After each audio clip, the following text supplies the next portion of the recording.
Good morning. Happy Monday. Wow, it's been a great weekend for me this past weekend. I had donated a free reading to a local charity that just got started called Vulgarity for Charity. And this charity helps children survivors of suicide. So children whose parents decided to end their life. They help support them financially. And then it's also just a great resource charity for suicide. And the person who won my reading, I met with her this weekend and she gave me permission to talk about it because I feel like it's important. It's just important to address suicide because there's so many belief systems about suicide and it just makes us all suffer. So I want to talk a little bit today about suicide. When someone decides to end their life, they don't go to hell. There is no hell. I don't know why we choose to believe that, and I know it has to do with religion and things like that, but you just have to trust me. There is no hell.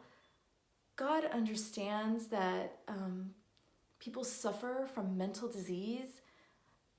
He's not going to punish someone because of that. So this reading I did this weekend, we brought through someone who just committed suicide in February. So it was that fresh, it was that new. And he was right there with me in Applebee's and Little not in hell. So I just have to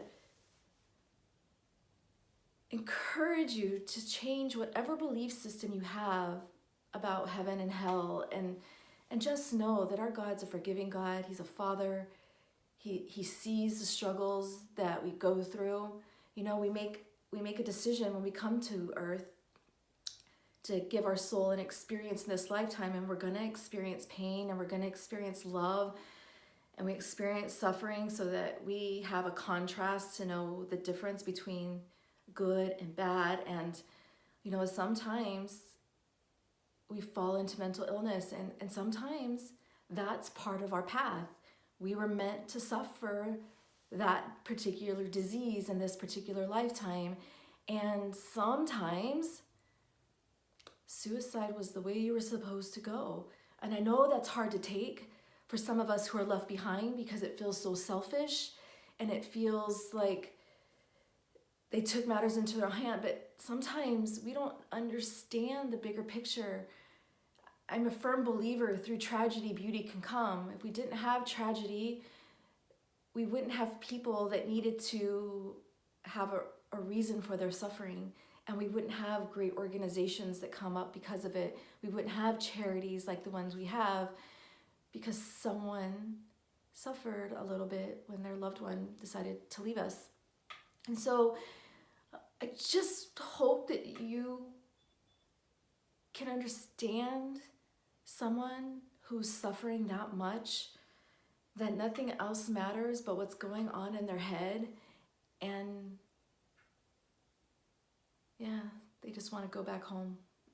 The hell really is here on earth. But just rest assured, once they're home, they're fine. They're not suffering anymore. And now they can help us on the other side. They can help push us to create programs. They can push us to help other people. They become this little angel for those of us left behind. And they do see your suffering. They do see how it affected you.